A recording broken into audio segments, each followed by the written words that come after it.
All right, we're here with the last video of the day. We're going to talk about some of the protesting and rallying that's kind of been happening throughout the U.S.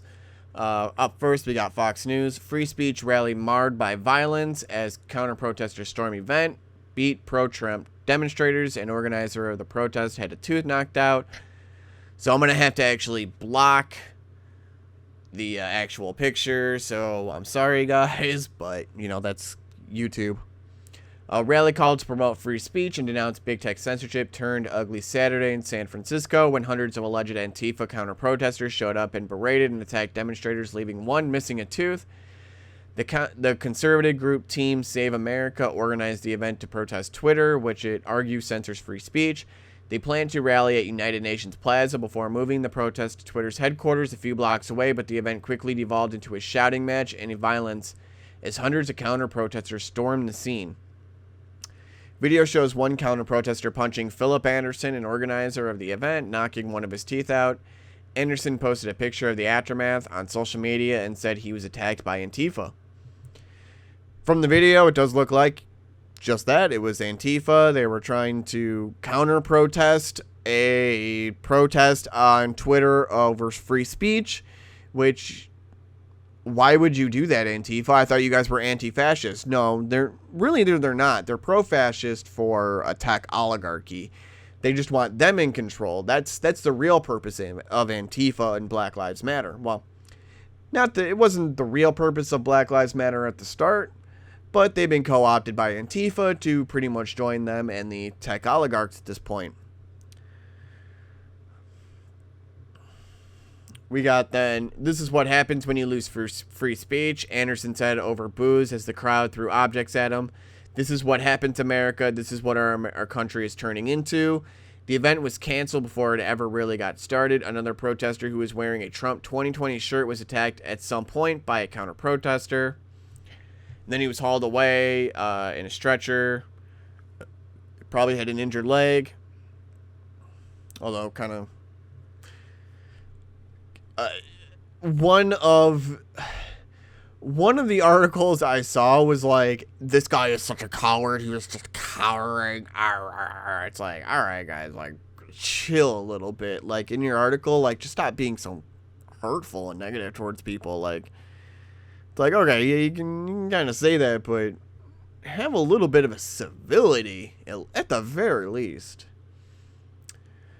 But yeah, this guy got injured. A few other people got injured. It's just, why would you guys end up wanting to counter-protest free speech and against Twitter, like, censoring, against big tech censoring? You would think Antifa would be completely, with you guys with that. But no. They're with the big techs. They're there to be their thugs. They're bullies. In their army.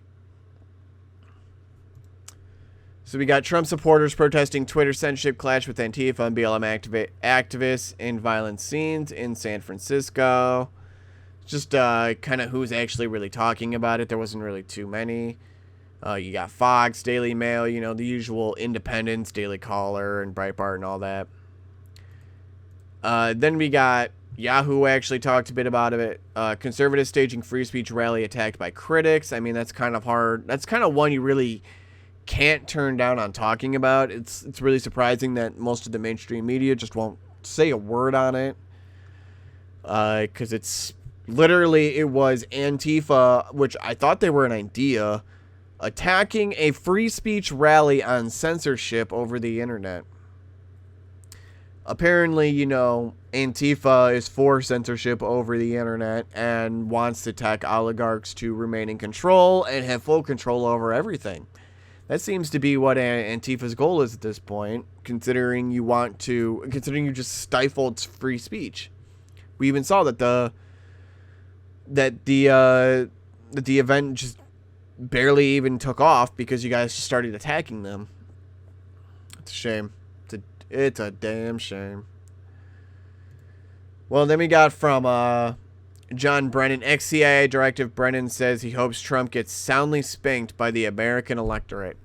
He's basically saying if Trump doesn't win, that the right is going to basically start a civil war. There's going to be civil unrest and riots and just chaos, I guess. But we even saw from Project Veritas that there was a Democrat official in, what was it, Colorado and Denver, that he said even if Biden wins, we'll continue the riots. We'll continue all this until we get absolutely everything we want.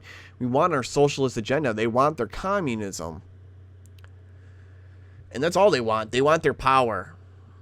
And then they're going to get it any way they want. And, Brennan's going to lie for them. He's been lying for them. He's just been pretty much a complete stooge. Look at that. Look at that look. That's a dirty look. That's someone you can't trust. Well, then moving on to the last story, which, as you can see from my tone, is just, I've been kind of just done already with today's news, because it's already just, the censorship, the authoritarianism, it's just in full force now. And that's probably because of Hunter Biden's emails. They're trying to censor it as much as possible. They're going full steam ahead at this point. They're going 20% ahead, and hopefully they burn themselves out before they burn us out. But we got from the New York Post, a Hasidic synagogue rips unwarranted attacks that forced it to scrap a wedding. So apparently Cuomo was saying, we're going to stop this Jewish wedding. He's been basically targeting the Jewish community nonstop for the last few weeks. They've been doing a bunch of anti-lockdown protests and events and rallies over the last few weeks.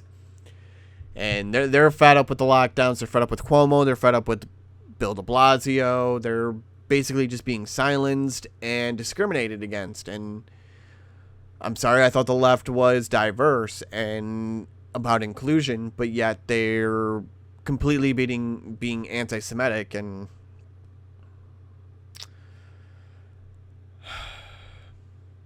boy, you left really, really need to see yourself for just who you really are. You got to take that step back and just kind of see everything for what it is, and realize that, whoa, this looks a little bad, and then you start to realize 90% of what's coming from the left is just awful, just bad and negative and hurtful and just terrible. And you look at the right, and they're just trying to protect themselves, and they're trying to be somewhat reasonable. And there's people on the left that try to be, but I'm sorry, there's way too many fringe people on the left at this point, and you guys have lost control, and you've got socialism and communism, and that's your plug now. That is your plug. So you can either be with it or against that and jump ship from whatever they're doing, because maybe you didn't really leave the party, but boy, has that ship sailed from your dock a long time ago. So I'll leave it there. It's the last video of the day. I will see you then tomorrow. You guys have a good one. Bye-bye.